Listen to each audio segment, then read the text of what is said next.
बिस्मिल्लाहिर्रहमानिर्रहीम। अस्सलाम वालेकुम नाज़रीन, प्रोग्राम आप देख रहे हैं 7 से 8 सना हाशमी के साथ। मुझे उम्मीद है कि आप तमाम लोग खैर खैरियत से होंगे।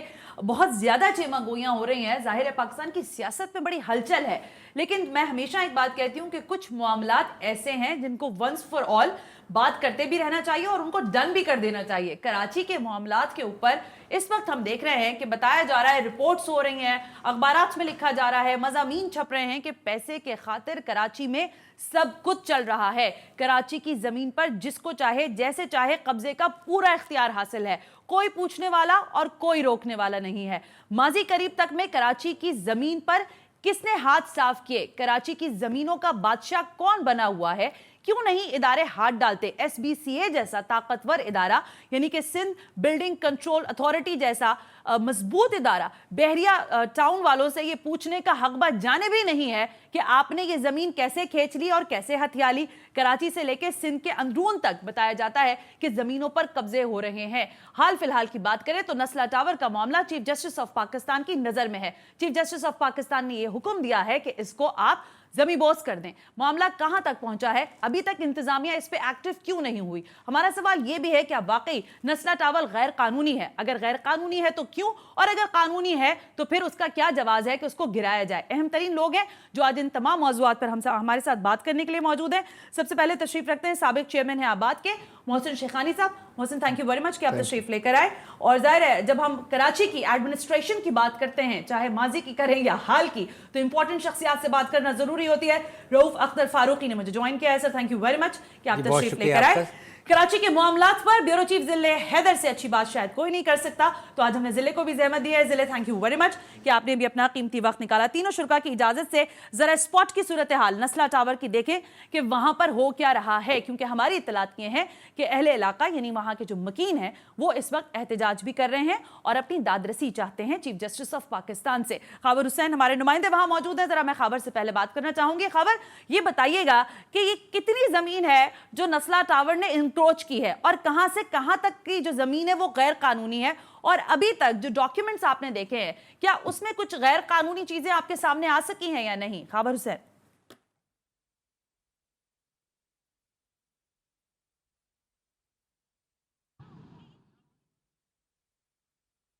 खबर, आपको मेरी आवाज आ रही है? जी ओके। खबर मैं ये पूछना चाह रही हूं कि नस्ला की ये जमीन क्या वाकई गैर कानूनी है, और अगर गैर कानूनी है तो इंतजामिया ने अभी तक इसको जमीबोस क्यों नहीं किया चीफ जस्टिस के हुक्म पर? जी, अभी तक इंतज़ामिया जो है वो कन्फ्यूजन का शिकार है, चूँकि कागजात तो इंतज़ामिया ने ही बनाए हैं, इसकी मंजूरी भी इंतज़ामिया ने ही दी है, और जो चालान जमा हुए हैं वो भी इंतज़ामिया ने ही जमा किए हैं। अब वो कैसे गिराएंगे इसको, अभी तक ये फैसला नहीं हो पा रहा है। यहाँ पर नस्ला टावर के जो मकीन हैं वो 3 दिन से 4 दिन से यहाँ पर सरापा एहतजाज है। हम उनसे भी बात करेंगे, उनसे जानने की कोशिश करेंगे आप यहाँ क्या मैं दोबारा खबर की तरफ आती हूँ। आई थिंक कुछ कनेक्टिविटी का इशू आ रहा है। आ गए खबर हमारे साथ? ओके, मैं दोबारा खबर की तरफ आती हूँ। नेवर माइंड, जरा बात को हम यहाँ से आगे बढ़ा लेते हैं। जिले साहब आपसे, ये जो मामला है नस्ला का, ये क्या है? ये गैर कानूनी जमीन पे बना हुआ है? देखिए, गैर कानूनी चीज़ को कानूनी बनाया गया है ये। अच्छा जी, ये जितनी उनकी ज़मीन थी, जो प्रॉपर्टी जो पे किया गया है ना ज़मीन का, वो रकबा कुछ और है। उसमें ऐड किया गया है सरकारी ज़मीन, सरकारी लैंड, यानी कि जो लिंक रोड है वो भी इसके अंदर कर दिया। कराची का नक्शा चेंज कर दिया गया। आप इस बात को समझने की ज़रूरत है कि जहां आप चाहते हैं, जो बिग गन्स हैं, जो बिग पावर्स हैं, वो जब चाहते हैं तो वो कराची का नक्शा चेंज कर देते हैं। ये चाइना कटिंग नहीं है सना। अगर आप ये समझेंगे पार्क पे कब्जा कर लिया, तो ऐसा नहीं है। ये पूरा नक्शा ही चेंज कर दिया गया है। नक्शा चेंज करके लीगलिटी बना दी गई है, उसको लीगल कर दिया गया है। उसको पेपर्स में वो लीगल है। जब मैं और आप या एक आम शहरी प्लॉट लेने जाता है तो वो पेपर देखता है, उस पे SBCA के अफसरान के सिग्नेचर्स हैं, दुरुस्त है। उस पे जो पानी की लाइन दी गई है वाटर बोर्ड के सिग्नेचर्स हैं अफसरान के। तो वो क्यों नहीं ले? तो उन अफसरान को पहले पकड़ा जाए जो इस वाकये में मुलव्विस हैं। बिल्कुल दुरुस्त बात है। मैं आऊंगी, मैं खबर आगे मेरे साथ मुझे बताया जा रहा है, फिर मैं जरा रऊफ साहब और शेखानी साहब को भी शामिल गुफ्तगू करूंगी। खबर मैं ये जानना चाह रही हूँ, क्या कहते हैं ये मकीन, क्या इनके पास बिजली और पानी की और गैस की सहूलत है, और अगर है तो इसका मकसद है कि सारी चीजें जो हैं वो डॉक्यूमेंटेशन करने के बाद ही लीज हुआ होगा और फिर लोगों ने खरीदा होगा? क्या कहते हैं वहां के लोग?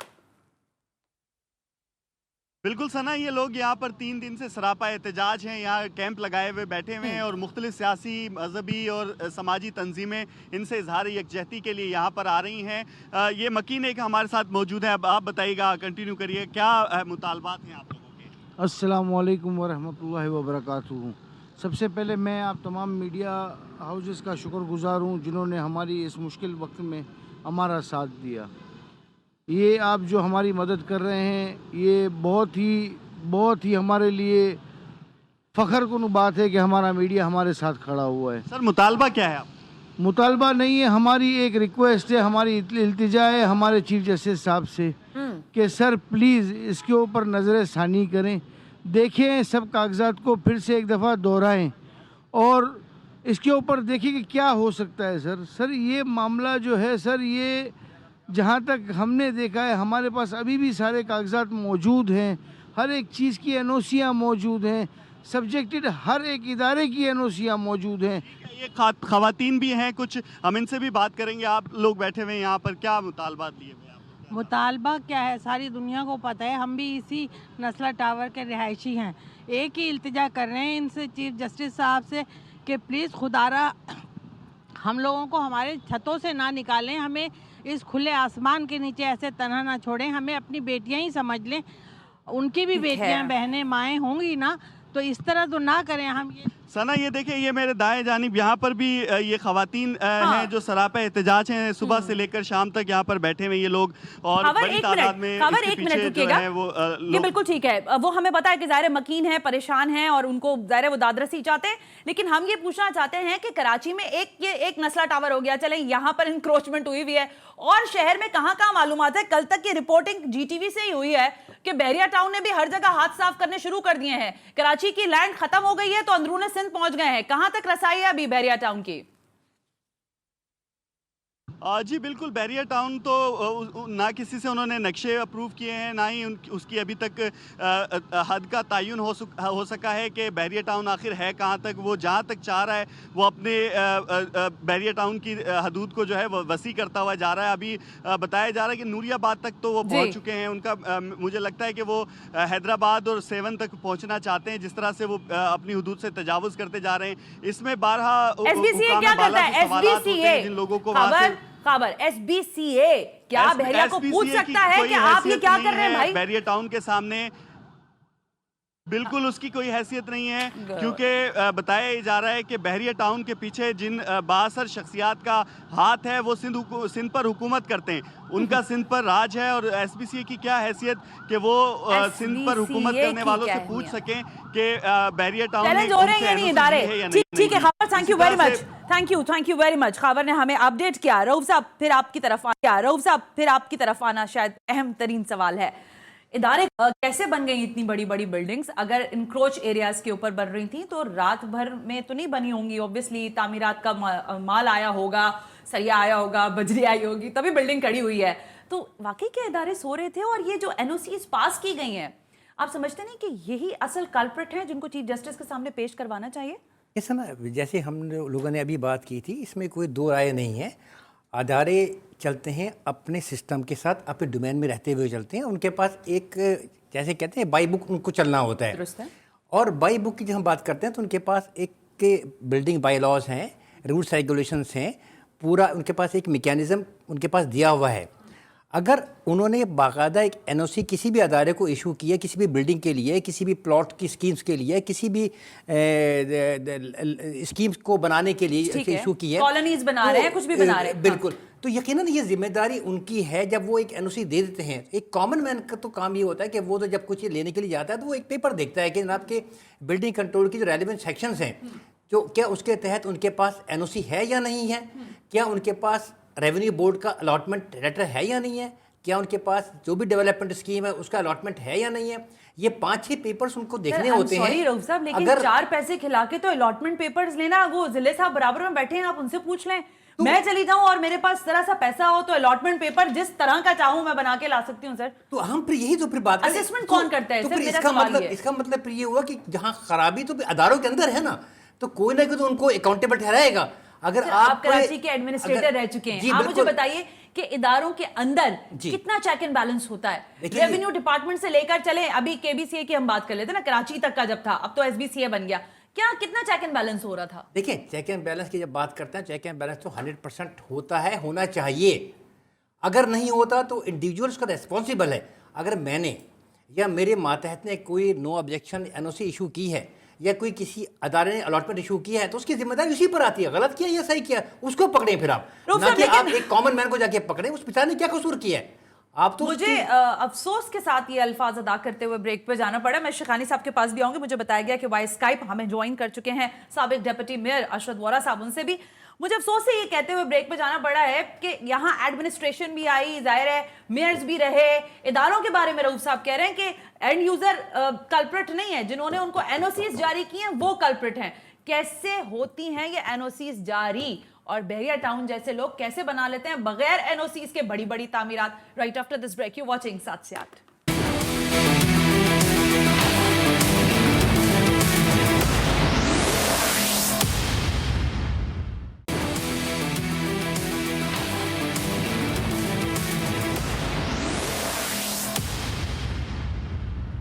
वेलकम बैक नाज़रीन, हम ब्रेक पर थे और ब्रेक के दौरान मुझे ज्वाइन कर चुकी हैं इंपॉर्टेंट शख्सियत। ख्वाजा इजहारुल हसन है, रहनुमा है एमकेएम पाकिस्तान के, उनसे भी बात करेंगे। एडवोकेट एम अजहर सिद्दीक साहब ने भी हमें ज्वाइन किया है वाई स्काइप, तो आप दोनों का शुक्रिया। उनके साथ साथ साबिक डिप्टी मेयर कराची अरशद वोरा साहब ने भी हमें ज्वाइन कर लिया है।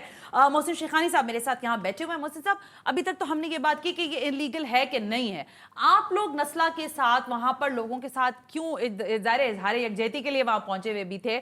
मुझे ये बताएं कि ये वाकई क्या ग्रे कंस्ट्रक्शन में आ रही है या नहीं आ रही, और क्या गैर कानूनी है? आप लोगों के पास इसके क्या जवाब हैं? देखिए, मैं ये समझ रहा हूँ कि हम काफ़ी दिन से प्रेस कॉन्फ्रेंस लास्ट संडे को की थी, और वहीं से इसलिए कि आबाद का मेंबर है वो, जो भी बिल्डर है, और आबाद के जितने भी हमारे मेंबर्स हैं, अगर कोई प्रॉब्लम है या कहीं भी है, हम वो काम करने की कोशिश करते हैं कि अप्रूवल के साथ हो। मेंबर जितने भी आपके इदारे हैं उनसे एनओसीज लें, और पब्लिक जो प्रोजेक्ट होते हैं जो पब्लिक में जाते हैं उसमें भी एनओसी फॉर सेल चाहिए होती है। तो बहुत सारे प्रोसीजर है, साल 1.5 साल लग जाता है इन अप्रूवल्स में, और उसके बाद जाके अप्रूवल्स होती है। ये बिल्डिंग अप्रूव हो गई, बन गई, बनने के बाद 3 साल हो गए। आज इसके ऊपर एक सो मोटो एक्शन हुआ और उसमें इसका नाम आया और उनको कहा कि ये नाले पे है। जब नाले की रिपोर्ट आई कि ये नाले पे नहीं है तो उसके बाद इसके जिक्र आया कि इसके टाइटल के इश्यूज़ हैं। टाइटल के इश्यूज़ कब की बात हो रही है, ज़रा गौर कीजिएगा। 1953 में ये प्लॉट कोई 800 गज़ का 789 गज़ का था, और उसके बाद शाराए फैसल उस वक्त 280 फीट की शाराए फैसल नहीं थी, कराची मलिर, और फेडरल गवर्नमेंट थी ये उस वक्त, लोकल ये प्रोविंशियल गवर्नमेंट नहीं थी। 1953 की बात कर, थोड़ी बात कर रहे हैं। हाँ, तो वो फेडरल गवर्नमेंट थी, और उसके बाद जाके इसका कोई रोड के 240 फीट फिक्स हुआ शाराए फैसल को। जब मास्टर प्लान बना तो जो 280 फीट में से जो 20-20 फीट थी, सारे प्लॉट सिंधी मुस्लिम सोसाइटी ने सबको जिसका एक्सेस लैंड आई उससे पेमेंट ले ली।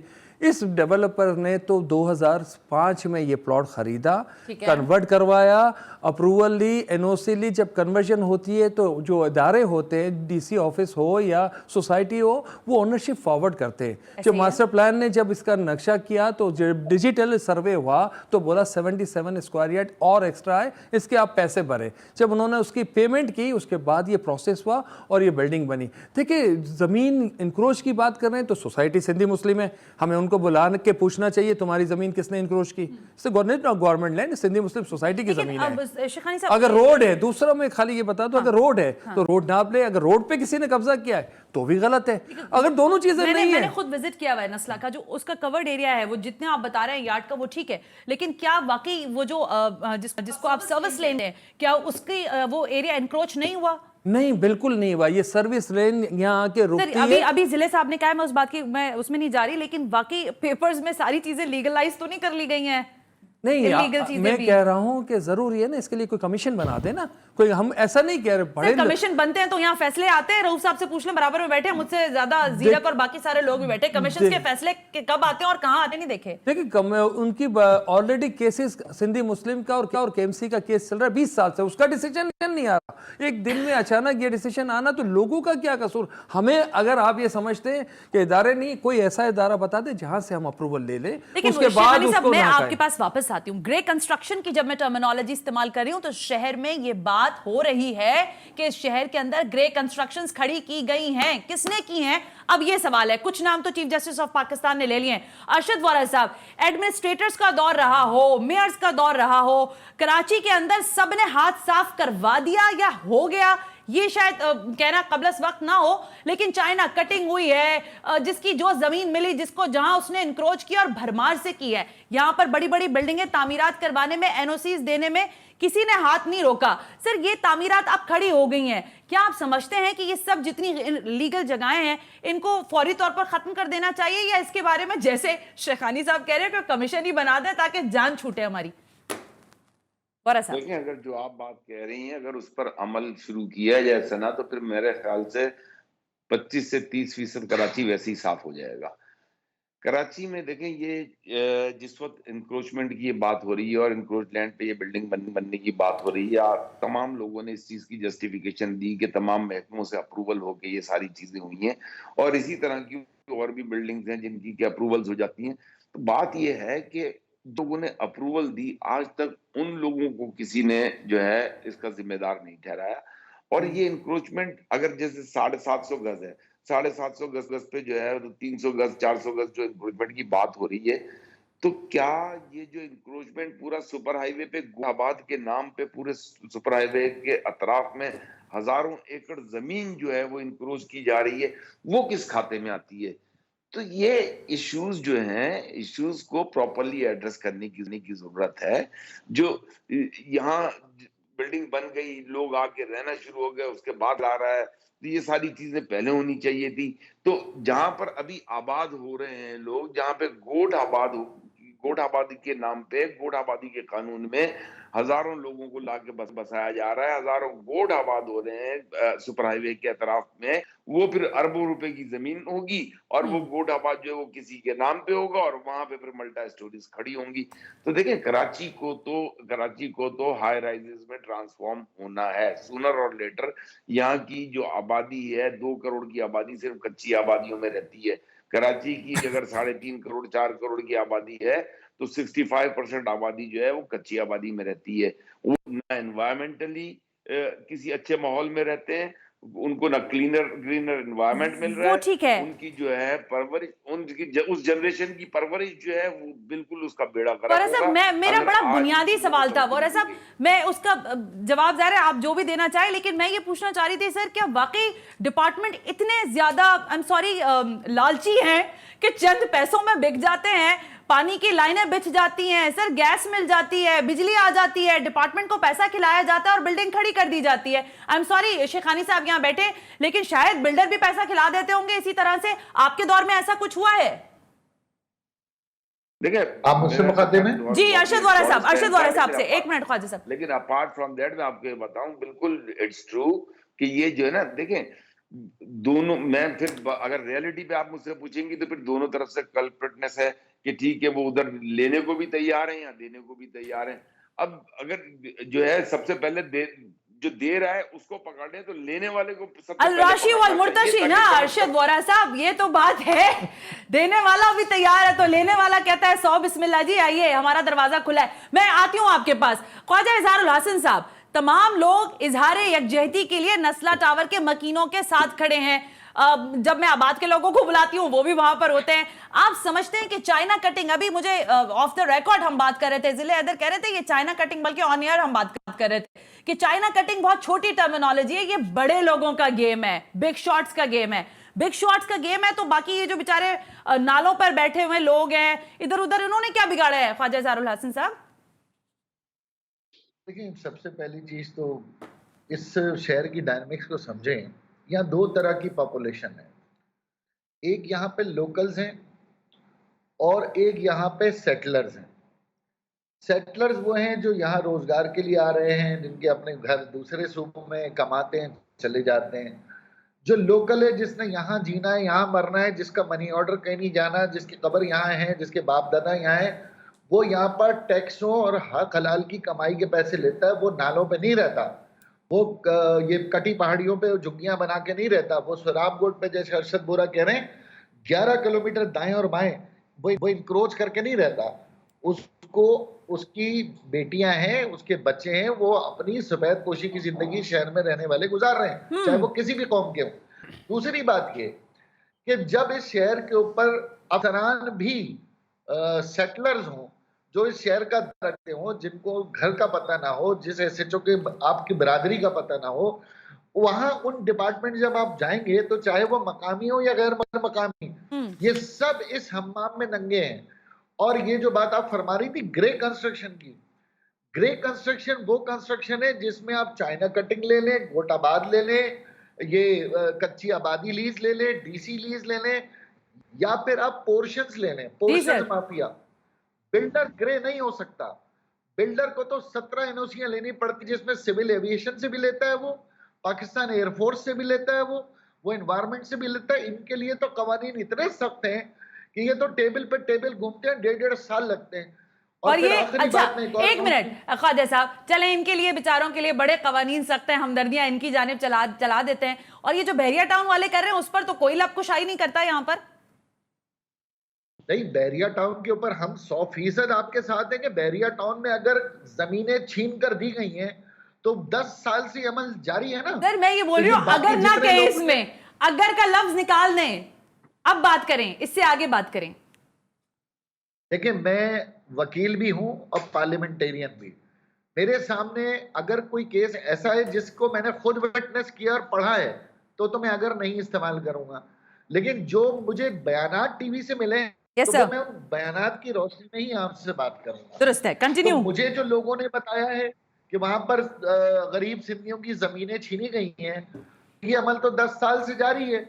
एक पुलिस इंस्पेक्टर राउंड बार वहां पे जाकर उधार पछाड़ करता रहा, ना सिंध गवर्नमेंट कुछ बोली, ना कौम परस्त हमारे कुछ बोले, ना सीने मारने वाले कुछ बोले। ये अचानक से एक मॉब उठा और प्राइवेट जो को तोड़ के चले गए, घरों को तोड़ के चले गए।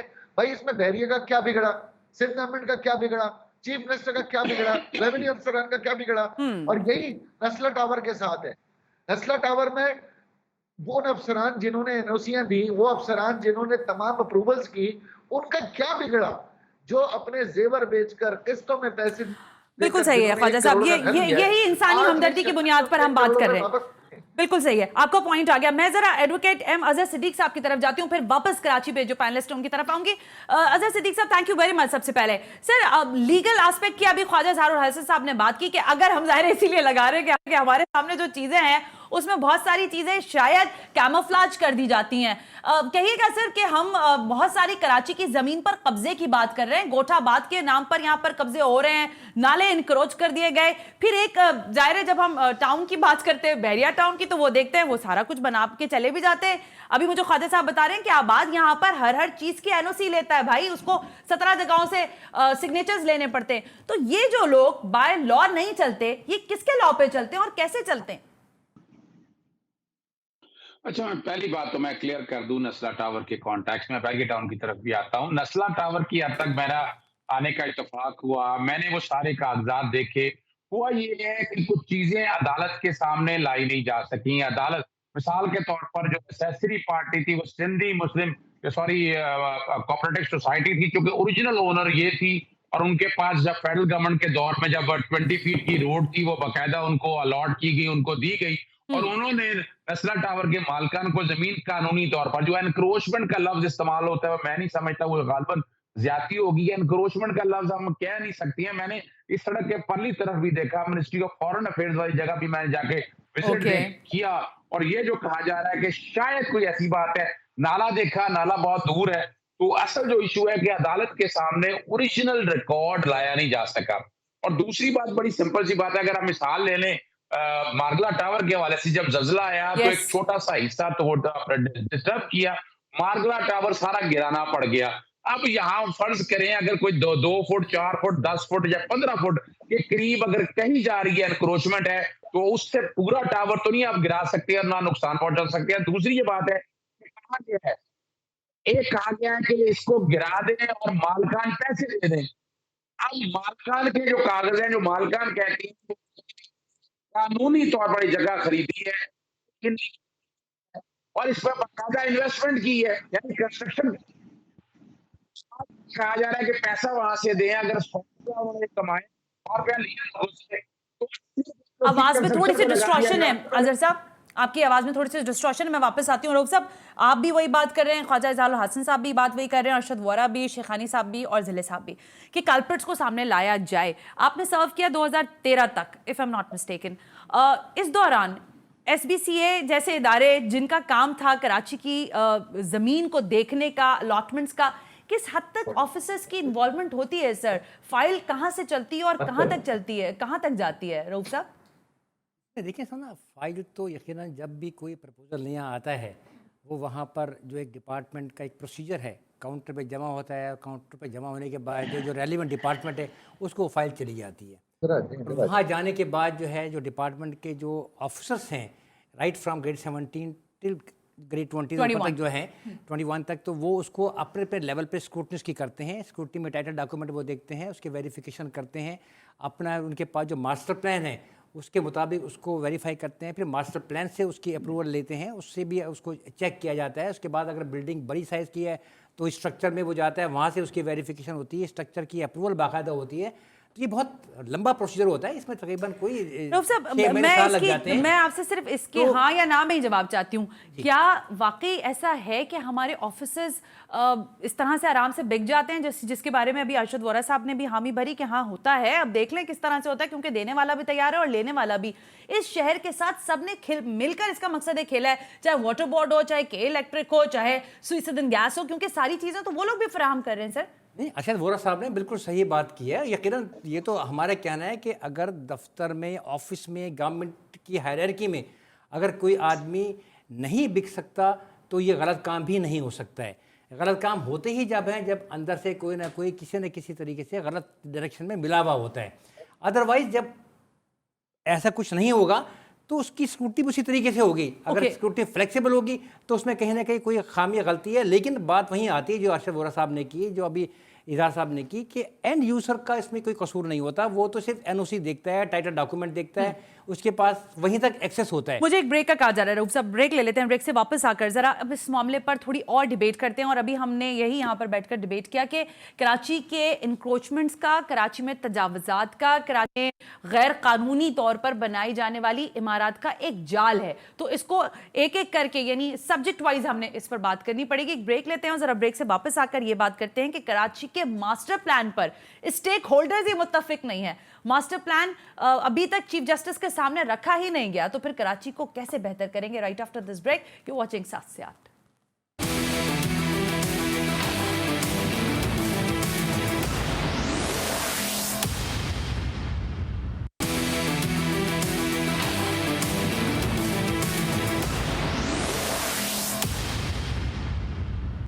Welcome back. यहाँ मैं ये बता दूं कि कराची का ये मामला, कराची के तजावुजात के मसले पर अब सीरीज ऑफ प्रोग्राम होंगे। और ये जितने लोग मेरे साथ बैठे हैं और जितने ऑनलाइन हैं, ये सारे लोग हमें, हर कोशिश हमारी होगी कि महीने में 1 या 2 प्रोग्राम्स हम कराची के इस मास्टर प्लान के हवाले से ही बात करें। रूफ साहब, आपने भी यही सलाह दी है ब्रेक के दौरान कि हमें सीरीज ऑफ प्रोग्राम्स इस तरह के करने चाहिए। देखिए, जब तक आप सीक्वेंस में नहीं जाएंगे, जब तक आप उस कॉन्टेक्स्ट में बात नहीं करेंगे, जिस कॉन्टेक्स्ट में जिस तरीके से कराची डेवलप हुआ है और मास्टर प्लान रिवाइज होते रहे, अमेंड होते रहे, उस वक्त तक आप चीज़ों को अंडरस्टैंड नहीं कर पाएंगे। दुरुस्त हो गया। अब जरा शेखानी साहब, अभी हम बात कर रहे थे, देखें माजरत के साथ, लेकिन फ़हीम साहब नहीं है, लेकिन फ़हीम साहब साबिक़ एडमिनिस्ट्रेटर कराची रह चुके हैं। उनके नाम पर MKM ने कहा कि उन्होंने शायद पवेलियन क्लब की NOC दे दी थी। वल्लाह आलम, मैं कोशिश में तो थी कि फ़हीम साहब से मेरा राब्ता हो, लेकिन नहीं हो सका। आपके बारे में ये बात है, आपके बिल्डर्स के बारे में, कि आप पैसा चलाकर अपना काम निकलवा लेते हैं, चाहे आप सुई सदन गैस कंपनी को पैसा खिलाएं, आपका बिल्डर, या आपका बिल्डर वाटर बोर्ड के अंदर कहीं ना कहीं बासपुर्स कर ले। क्यों करते हैं ऐसा, जब आपको पता है कि ये इनलीगल जगह है? आपको पता है कि हम अगर ये खड़ी कर देंगे बिल्डिंग, आज नहीं तो कल इसके ऊपर केस फाइल हो जाएगा और हमारे साथ फिर यही मामला होंगे। क्यों करता है आपका बिल्डर ये सब? देखिए, हम लोग लास्ट 2 साल से डिजिटलाइजेशन, ऑटोमेशन के लिए काम कर रहे हैं और कोशिश ये कर रहे हैं कि इसमें आदमियों का जो कांटेक्ट है वो ख़त्म हो जाए। मैन टू मैन कांटेक्ट ख़त्म नहीं होगा जब तक ये बेहतर नहीं हो सकता। एक 60 साल 70 साल से चीज़ें चली आ रही है, लास्ट 30 साल में चीज़ें बहुत हाइप पे चली गई और बढ़ती ही गई है। मैं समझ रहा हूँ कि इतनी बढ़ रही हैं, इसका कोई हल नहीं है, आप कर नहीं पा रहे। आप महकमों को, ब्यूरोक्रेसी को, किसी को भी कर, आपके पास यही हल है जो पूरी दुनिया ने किया है, आपको भी ये करना पड़ेगा ताकि ये मसला हल हो। देखिए कानूनी काम करके आप अपना घर लेके चले जाए ना पास कराने के लिए, एक अपना घर जो इसका जो प्लॉट है केडीए का प्लॉट हो, आप जाके देखिए, अप्रूवल करा के देख लीजिए कैसे होता है। सिस्टम के बगैर नहीं होता। मैं ये नहीं कह रहा सिस्टम सिस्टम क्या है? अभी सिस्टम एक लफ्ज है जिस सिस्टम में हम लोग रहते हैं। नहीं, ये सिस्टम नहीं है, ये सिस्टम तो कोलैप्स है। हर इदारे का सना अलग सिस्टम है। बिल्डर बैठे में बहुत अच्छी तरह जानते हैं। जब आप एसबीसी जाते हैं, आप वाटर बोर्ड जाते हैं, आप के इलेक्ट्रिक जाते हैं, आप सुई सदर्न गैस जाते हैं, तो वो कहते हैं सिस्टम के थ्रू आए। वो कौन सा सिस्टम है भाई? वो सिस्टम है पैसों का सिस्टम। और एक चीज का मुझे इख्तिलाफ है आपसे, जो आपने कहा कि थोड़े से पैसों में काम हो, थोड़े से पैसों में नहीं होता। बोरियां, लोगों के घर बिक गए हैं, लोगों की प्रॉपर्टियां बिक गई, जेवर बिक गए, तो जाके नक्शा अप्रूव होता है। इतना आसान काम थोड़ी। आप घर बना के देखें, ये जो नस्ला टावर में लोग रह रहे हैं, इन्होंने कोई जो इनकी इन्वेस्टमेंट थी, जो जिंदगी भर की इन्वेस्टमेंट, जिंदगी भर की बच्चियों का जेवर बिक गया है, तब जाके नस्ला टावर खरीदा गया है। 2.5 करोड़ 3 करोड़ का यानी आई एम सॉरी शेखानी साहब, यानी ये कार्रवाई पूरी तरह से लोगों को मिलाकर और मिली भगत के साथ होती है। आई एम सॉरी, लेकिन आप कहेंगे कि मेरा बिल्डर इसमें इन्वॉल्व नहीं है, लेकिन बिल्डर जब स्टेप फॉरवर्ड होता है तभी तो चीजें बनना शुरू होती है ना शेखानी साहब। सना, मैं आपको एक नक्शा देता हूं, आप जाके पास करा दीजिए। आप देख लीजिए कि आप कानूनी चीज बनाना चाहती है और अप्रूव करा के दिखा दीजिए। सारे महकमों में, किसी भी महकमे में पाकिस्तान के जाएं और देख के मुझे बता दें कि हाँ सना ये काम हो गया।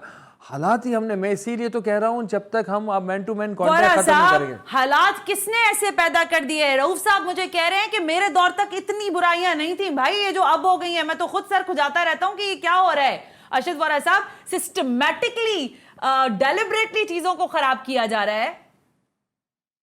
सिस्टमेटिकली सिस्टम डेवलप होता जा रहा है और सिस्टम मजीद स्ट्रॉन्गर होता चला जा रहा है। जैसा कि सबने सिस्टम की बात की, तो मैं आपको एक बात फिर बता दूं कि देखें, ये इस वक्त जो दौर है, ये मेरे ख्याल से तो पर्टिकुलरली कराची की हिस्ट्री का वर्स्ट दौर है। कराची, जिसको कि लोग कहते हैं कि ये 70% रेवेन्यू अर्न करके देता है, इसमें किसी एक चीज की प्लानिंग हो तो बता दें। कराची की आवाम को कोई एक चीज डिलीवर हुई तो हो तो बता दें। 12 साल में कराची में जो एक नई बस नहीं आई, पानी का एक कतरा नहीं आया, कराची का कचरा नहीं उठा। अब आजकल आपने देखा होगा टीवी पर एक नई वीडियो चल रही है कि पता नहीं कौन सी कोरिया का या पता नहीं चाइना का किस जगह का दिखा रहे हैं, और वो दिखा रहे हैं कि कराची में कचरा इस तरह उठ रहा है। तो अस्तगफिरुल्लाह, ये इमेजिनेटरी वीडियोस दिखा दिखा के आवाम को बेवकूफ बनाया जा रहा है। इससे ज्यादा झूठ खुलेआम खुल्लम खुल्ला कौन बोलेगा? आपको कराची की सड़कों पर कचरा नजर नहीं आता, कराची का ड्रेनेज सिस्टम बर्बाद नजर नहीं आता, कराची में कच्ची आबादियां बढ़ती चली जा रही है, ये नजर नहीं आता। कराची में देखें, कराची को मैनेज करने के लिए आपको कराची की मर्दमशुमारी जो है, ये बहुत छोटा बुनियादी चीज है, वेरी स्मॉल सब्जेक्ट। मैं आपकी बात से इत्तेफाक करती हूँ अरशद वोरा साहब, सही करें। मैं बिल्कुल इत्तेफाक, मुझे मेरे पास टाइम बहुत कम रह गया है। अज़ीज़ सिद्दीक साहब, मैं आपकी तरफ आना चाहती हूँ, फिर मुझे लास्ट कमेंट लेना है। मुझे ये बताइएगा कि हम जिन एरियाज की बात कर रहे हैं, जिन ग्रे एरियाज की, क्योंकि कराची वाकई सोने की चिड़िया है सबके लिए सर। यहाँ लोग पैसा कमाने के लिए आते हैं और जब पैसा कमा लेते हैं तो उसके बाद कहते हैं टाटा बाय बाय, हम आपको नहीं जानते। बिल्डर्स भी भाग जाते हैं और लोग बेचारे बेयार और मददगार रह जाते हैं। इसमें क्या प्ले लीजिएगा कानूनी तौर पर? किस हद तक मकीन जो है वो ये जवाज रखते हैं कि उनका जो आशियाना है उसको वहीं रहने दिया जाए और builder is the main person जो उनको पे ऑफ करेगा? जी सर, आज़र साहब। अच्छा, इसका बड़ा आसान हल बता देता हूं। आप हुकूमत पाकिस्तान या सूबाई हुकूमत इस पे एक judicial commission under the Pakistan commission, हाय रब्बा, आज़र साहब किधर लगाया आपने जाके? ये तय कर दे कि ये गलती किसी, अगर मिसाल, इसी को एक मिसाल बना लेते हैं कि अगर इसमें कोई एनक्रोचमेंट है, अगर इसमें कोई ज्यादती हुई है, और जहाँ अगर कोई, अज़र साहब आपने पक्के वकीलों वाली बात की है। I know you are advocate Azhar साहब, लेकिन ये कमीशन वाली बात कोई अच्छी नहीं की आपने। तो आप, ये कोई मुश्किल काम नहीं है, लेकिन आप सवाल ये है कि इब्तिदा किसी ने करनी है, और इब्तिदा मेरी जानता ख्याल है नस्ला टावर को गिराने से पहले इब्तिदा यहीं से करती जाए। कोई मुश्किल नहीं है काम। फेडरल हुकूमत, सूबाई हुकूमत सारे एक पेज पर बैठे, पेज पर बैठ के एक रिपोर्ट की शक्ल में दे। ये बड़ी, I am sorry Ajay Siddiqui साहब, ये तो आप ऐसी ख्वाबों ख्यालों की बातें कर रहे हैं मेरे सामने। वफाकी, सूबाई और यहाँ की लोकल गवर्नमेंट एक साथ बैठ जाएं, अल्लाह माशाल्लाह, ये दौर पता नहीं हम कब देखेंगे। बजट में तो बैठे नहीं है। बजट छोड़े, आज किस तरह कंक्लूड किया है तरीन साहब ने बजट, वो भी एक अजीब बात है। हाँ जी, सुप्रीम कोर्ट बैठा सकती है, सबको बैठाए, मजबूर करें इनको, ताकि इस अच्छी पॉइंट पर आ गए। मैं आजम साहब आपकी तरफ आती हूँ। ना रुकने वाला काम है ये। ओके, मैं जिले एक चीज़ पूछना चाह रही थी, क्योंकि मुझे शायद इस चीज़ की ज़्यादा तशवीश हो रही है। कुछ एरियाज़ हैं, ज़ाहिर है अभी आपको पता है मंडी लग चुकी है, मवेशी मंडी, लेकिन उससे आगे मैंने देखा है कि पूरी पूरी बस्तियां आबाद कर दी गई हैं। गोठाबाद की ज़मीन, जिसका अरशद वोरा साहब भी तस्करा कर रहे थे, अभी ख्वाजा ज़ारो हसन साहब भी कर रहे थे। लेकिन इसी सिनेरियो में इन स्टार्ट मैंने खबर से सवाल किया था कि देखिए, कराची पर तो बहरिया टाउन माशाल्लाह ज़मीन की सारे काम हो चुका है तकरीबन, मेरा ख्याल है। जो थोड़ा बहुत रह गया है, एक दो जगह मॉल्स वगैरह, वो भी हाफ एन आवरली डन हो चुके हैं।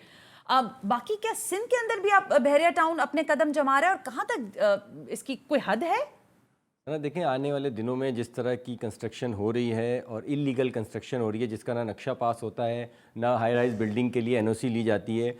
जैसा कि शेखानी साहब ने बताया कि 17 से ज़ायद एनओसी लेनी पड़ती है, वहाँ पे एक एनओसी नहीं है। आप जाके वहाँ चेक कर सकते हैं। इस तरह तो जाएगा तो एक मुझे एक पुराना मिसरा याद आ रहा है, जो हमारे जो बड़े हैं वो एक जुमला कहते थे कि एक दौर था किसी ज़माने में, रऊफ साहब भी इसको करेंगे, कि इतनी कंस्ट्रक्शन, इतनी जगहों पे कब्जे हो रहे थे कि एक प्राइम मिनिस्टर ने बोला था कि सिर्फ कायद-ए-आज़म का मज़ार छोड़ दिया जाए, बाकी जगहों पे कब्जा कर लिया। Oh God, I'm really sorry, Zile, we are really गई। out of time। मैं इस पर काफी देर बात करना चाहती थी, but thank you so much कि आज आपने वक्त दिया। मोहसिन शेखानी साहब, बहुत बहुत शुक्रिया। हम दुआ करते हैं कि मामलात आपके कुछ सिस्टमैटिकली सिस्टम के साथ सही हो जाए। And thank you very much Rauf Akhtar Farooqui साहब के आपने अपना कीमती वक्त दिया। ज़िले हैदर, आपका बहुत शुक्रिया।